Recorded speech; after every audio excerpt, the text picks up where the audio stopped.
Good morning, and we are in the sort of probably the third, but maybe the peak day of the Derbyshire heatwave, or the UK heatwave.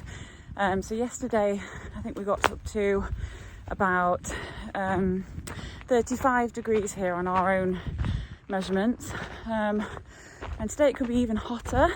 So it's quite unusual for here. So it's 6 a.m, which is the time when it's probably still okay for the livestock to graze. So I'm just checking around everything now, and then I shall be working on the campsite for the rest of today.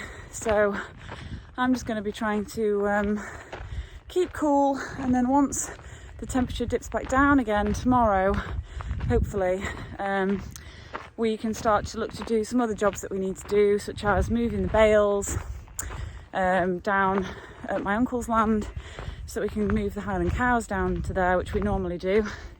And then there's sheep work to be doing, such as foot bathing again, and need to do an egg count and see whether I need to worm the lambs, and start preparing for when might be the first time when we sell the first batch.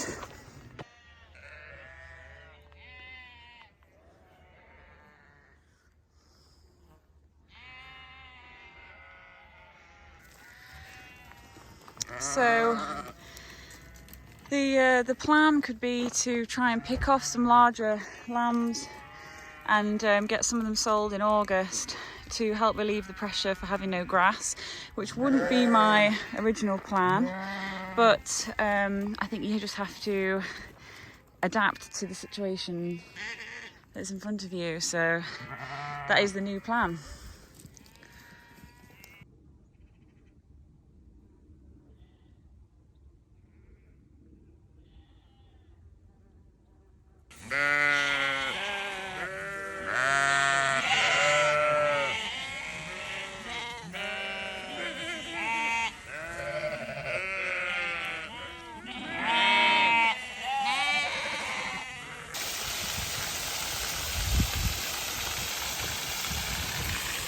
What are we doing, Nick?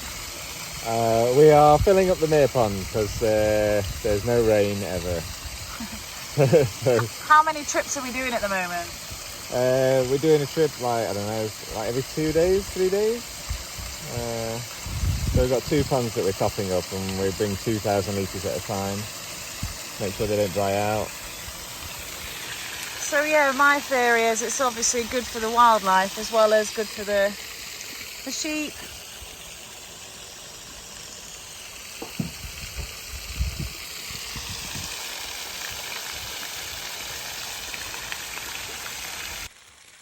We've got 2 main ponds here that we're filling up for the sheep, and then we are doing also a trip to the moor for the cows that drink out of bathtubs on the moor. And our long-term plans would be that we would love to have a borehole so that we could pump water out up the fields to the moor. I feel like it would be more sustainable and a good investment, but that is currently on the wish list, and we've got a lot to do and achieve before we can get to that point.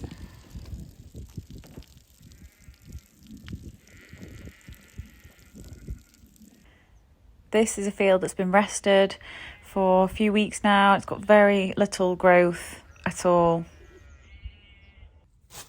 So another heatwave task for us today is going to be the bale heap, which was stacked very beautifully by Nick. You can take credit for that.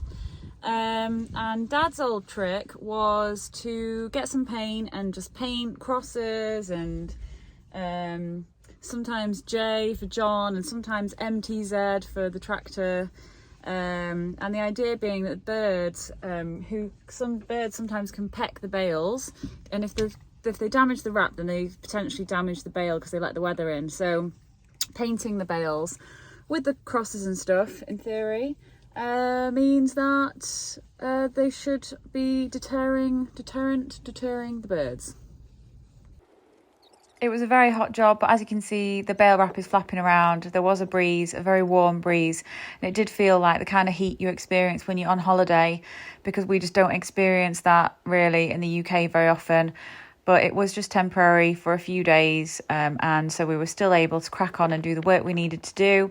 And then by the afternoon, around 3 o'clock, when the hottest of the weather came, we stayed indoors and just did administrative type work whilst we're waiting to welcome campers.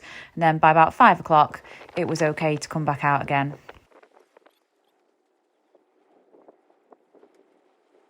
This is one of our bale heaps, and I will be going back in another video over the final parts of our haymaking. The Highland cows in the heatwave, I wasn't too worried about them. All the sheep and cows have plenty of overhead shelter in the form of trees, and so they just all went underneath the trees during the hottest part of the day and then came out to graze and to drink in the mornings and late on in the evenings. At the start of the video, I mentioned about doing a fecal egg count for the lambs in particular. So I did a sample and took it to the vet, and it came back that I needed to worm. So we cracked on with that job as soon as the weather was cool enough.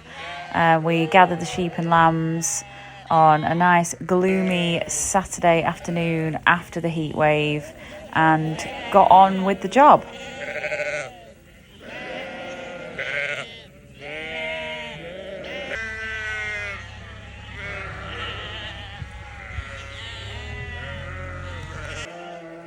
It was the usual noisy, lambs making a lot of noise, assault on the eardrums as we got all the sheep and lambs in the shed. Then we made a pen of lambs and any ewes that looked in poor condition that stood out from the crowd. And I was worming them, and Nick was giving them a little red mark on the head once they were done. So we've got about around 150 lambs approximately. We haven't done a total count, but I think it's about that number. It was a good opportunity for us to look at the lambs and the sheep and the condition, and overall I'm pretty pleased. So to finish off, we walked them all through a formalin foot bath, just as a sort of disinfectant as they'd all been gathered together. But there's currently very little lameness in the flock, which is a lot improved on last year. And the goal now is to keep it that way with the sheep and lambs in a good condition as we prepare for the lamb sales. And they stand on the yard for about 25 minutes before returning to the field, and they're going back to where they were, which is grazing off the hay meadows where we've cleared the hay, just for another 48 hours, and then after that we can move into some fresher grass. I do say fresher because there has been very little growth, but hopefully we have had some rain now. It should perk the grass up and the sheep and lambs should be loving it.